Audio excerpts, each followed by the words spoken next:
MicheleMarieDalene, MicheleMarieDalene. Today is the 19th of January, 2018, and of course, we have some good news this year.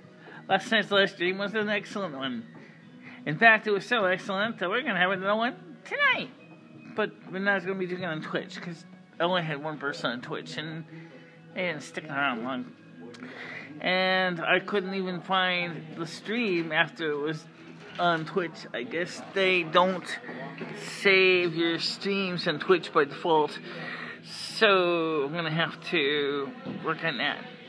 But I did have a problem with the FMLE, with the Restream, because Restream was saying that FMLE was setting keyframes only every 15 seconds.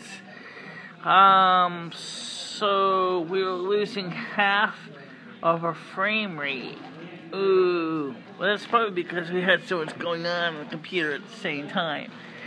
So, what we're going to do is, obviously, we're going to just do it directly with YouTube tonight, but we're going to increase the default 5-second frame rate to, I don't know,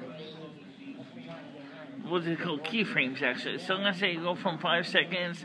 Maybe see if I can increase it to the maximum, the FMLE it will allow. I don't know what that would be. Maybe we'll increase it to 20 seconds. To compensate for the fact that FMLE is dealing with an old crufty Mac that was running a little slow. On top of that, last night we were not actually using the system with T-Mobile that much. It was actually using mostly Frontier. So Frontier was actually being used, despite the fact that the T-Mobile Wi-Fi was plugged into it. I guess since the Frontier was on first, I decided that Frontier should be the main choice of connection.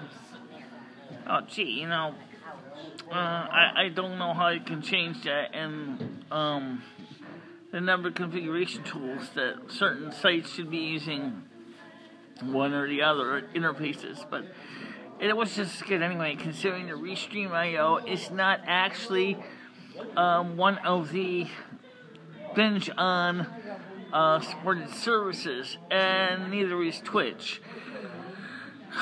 So yeah, we have to work on this.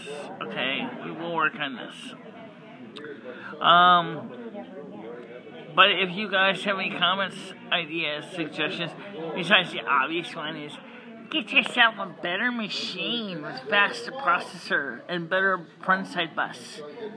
Yeah, that's certainly something I'm considering when I get my renters rebate, if they have a renters rebate this year. That would be something I would look into. Because right now I'm putting some money. I already have like $100 and change in my savings account, and I'm trying to see if I can add more to the savings account, so that maybe by the end of the year I'll have, let's see, $20 a month, $200, 240 plus the 100 is $340 in savings, and what it's going to be is for emergency spending, such as like emergency repairs and things like that. But that's what I can use to build and buy better computers as well. Now, Beaver Time asked me if there was any video or any news articles from reputable news sites explaining my concern and also what was going on with Logan Paul. So I sent him one link that actually came off of Google News.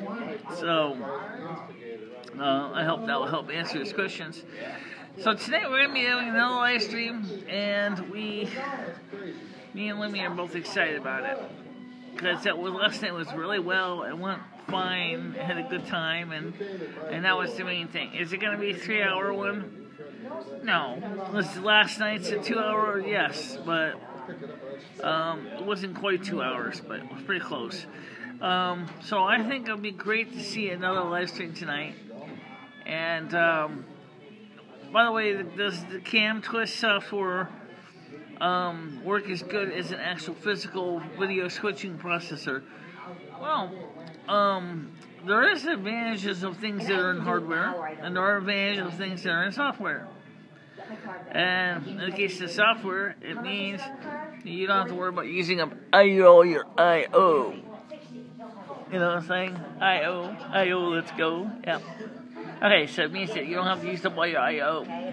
When you're using a physical dedicated device, it means that that machine can be carefully designed from the ground up to do a specific dedicated function. Whereas if you're using a general purpose computer, it means that that computer, like any Swiss Army knife, is going to have a problem. Or any multi-tool. No, I'm not trying to sell Victorinox. I actually happen to have a lot of respect for Victorinox in the making of Swiss Army knives. But multi-tools, general multi-tools, any kind of multi-tool, it's not going to be as good as a tool that's dedicated to do one particular job. For example, a Victorinox Swiss Army knife may have a hacksaw, but it sure ain't going to compare easily with one with a standard 17-inch hacksaw blade. Right? Right. So that's a difference to keep in mind, that there is times when a dedicated tool may be a better choice than to use something that is a general purpose tool. I definitely would like to consider getting a hardware-based MPEG streaming encoder, and possibly, if I can get a good deal on the second hand, rolling V4 or V8 at a roll video switcher. We can do something really nice where we can have multi-camera inputs. I know there are cheaper ways of doing it than that, but that's just the way I'm going to end up doing it. So, but for now, I want to see you guys at 7 o'clock tonight. Stay out of trouble, okay? It's going to be a little warmer today. So, the weather's, at least in Connecticut, is going to warm up a bit. So, enjoy it. Alright, talk to you later. Bye-bye.